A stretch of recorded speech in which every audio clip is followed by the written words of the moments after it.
Greater Hyderabad లో సందర్శకులకు క్రీడాకారులకు ఆహ్లాదాన్ని పంచాల్సిన ప్లే గ్రౌండ్ సరైన నిర్వహణ లేకపోవడంతో అపరిశుభ్రత కేర్ ఆఫ్ గా మారుతున్నాయి.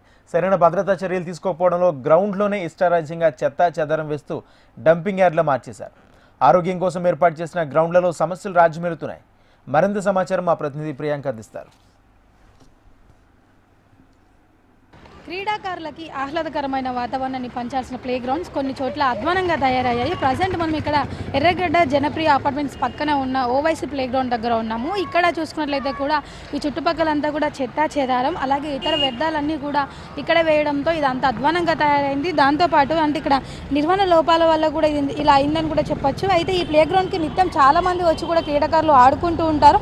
అలాంటిది ఇక్కడ ఇలా ఉండడంతో కూడా చుట్టుపక్కల ఉన్న క్రీడాకారులంతా కూడా ఇబ్బందులు ఎదుర్కోవాల్సిన పరిస్థితి ఉంది. ఇక్కడ ఈ ప్లే గ్రౌండ్లో క్రికెట్, ఫుట్బాల్, వాలీబాల్ తదితర ఆటలు కూడా ఆడుకునేందుకు వీలుగా అప్పట్లో నెట్లు కూడా ఏర్పాటు చేశారు. అయితే దీని నిర్వహణకు అటు అధికారులు కానీ ఇటు ప్రజాప్రతినిధులు కానీ పట్టించుకోవడం లేదు. దీంతో ప్రస్తుతం ఈ ప్రాంతం అంతా కూడా చెత్త చెదారంతో నిండి ఉంది. అయితే పార్కు కోసం కేటాయించిన స్థలాన్ని కొందరు స్థానికులు ఆక్రమించి పశువుల దొడ్డిగా ఉపయోగించుకుంటున్నారు. అయితే జనప్రియ అపార్ట్మెంట్స్ పక్కన 2014లో అప్పటి కార్పొరేట్ కంజర్ల సదాశివ అయితే చొరవతో అయితే కార్పొరేటర్ నిధులు 50 లక్షలు కేటాయించి ప్లే గ్రౌండ్ పార్కును అయితే ఏర్పాటు చేశారు. అయితే దీనిని అప్పటి మేయర్ మాజిద్ హుస్సేన్ అయితే ప్రారంభించారు. ఇరువురి పదవి కాలం ముగిశాక కూడా ప్లే గ్రౌండ్ పార్కులో మరుగుదొడ్లు అలాగే డ్రెస్సింగ్ రూమ్లు ప్లే గ్రౌండ్ చుట్టూ పచ్చదనం తదితర సదుపాయాలు కల్పించేందుకు అదనంగా నిధులు కూడా కేటాయించారు. అయితే ఈ నిధులు ఇప్పటి వరకు కూడా ఖర్చు చేయకపోవడంతో ఇది ఇంత అధ్వానంగా తయారైందని కూడా చెప్తున్నారు. అయితే దాంతోపాటు ఇక్కడ చుట్టుపక్కల ఉన్న అపార్ట్మెంట్స్లో ఉన్న చిన్నపిల్లలు కావచ్చు అలాగే ఈ బస్తీలో ఉన్న పిల్లలు కావచ్చు ఇక్కడికి వచ్చే క్రీడాకారులు కూడా ఇక్కడ నిత్యం చాలామంది ఆడుకోవడానికి వస్తూ ఉంటారు. అలాంటిది అంటే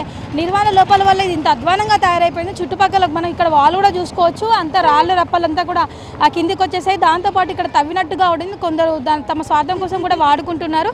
చెత్తను కూడా చుట్టుపక్కల ఉన్న స్థానికులు కూడా నిర్లక్ష్యంగా ఇక్కడికి తీసుకొచ్చి వేయడంతో ఇక్కడంతా కూడా చెత్త చెదరంతో నిండిపోయి దోమలీగలు రావడం లాంటి సమస్యలు కూడా ఏర్పడుతున్నాయి. దీంతో స్థానికులంతా కూడా ఇబ్బందులు ఎదుర్కొంటున్నారు. దాంతోపాటు ఆహ్లాదకరమైన వాతావరణాన్ని పంచాల్సిన ఈ ప్లే గ్రౌండ్ అలాగే పార్క్ అంతా కూడా దుర్వాసన వెదజల్లుతూ అధ్వానంగా తయారైంది. దీంతో చుట్టుపక్కల ఉన్న స్థానికులు క్రీడాకారులు కూడా ఇబ్బందులు ఎదుర్కోవాల్సిన పరిస్థితి ఉంది. దాంతోపాటు ఇక్కడ గేట్ ఎంట్రన్స్లో కూడా ఇదంతా గ్రౌండ్ లెవెల్ లేకుండా అంటే సమానంగా లేకుండా ఇలా తయారైంది. అలాగే ఇక్కడ కొన్ని పాడుపడ్డ పైపులు అలాగే ఇతర వ్యర్థాలన్నీ కూడా ఇందులోనే వేస్తున్నారు. దాంతోపాటు పశువులను కూడా ఇక్కడే కట్టడంతో కూడా క్రీడాకారులు ఇక్కడికి వచ్చిన వారంతా కూడా చిన్న చిన్న పిల్లలు ఇక్కడికి నార్మల్గా గేమ్స్ ఆడుకోవడానికి వస్తూ ఉంటారు. వాళ్ళు ఇప్పుడు కూడా ఇక్కడ ఆడుకోవాలంటే కూడా ఇబ్బంది ఎదుర్కోవాల్సిన పరిస్థితి అయితే ఉంది. సో ఇప్పటికైనా సరే అధికారులు కేటాయించిన నిధులు ఏవైతే ఉన్నాయో వాటిని ప్రజల కోసం ఉపయోగించాలని లేదంటే సమస్యలు ఇంకా ఎక్కువ అవుతాయని ప్రజలు ఇబ్బందులు పడుతున్నారని కూడా స్థానికులు ఆవేదన వ్యక్తం చేస్తున్నారు. దాంతోపాటు సంబంధిత అధికారులు అలాగే ప్రజాప్రతినిధులు స్పందించి వెంటనే ఈ ప్లే గ్రౌండ్ అలాగే పార్కుకున్న సమస్యలన్నింటినీ పూర్తి స్థాయిలో పరిష్కరించాలని కోరుతున్నారు.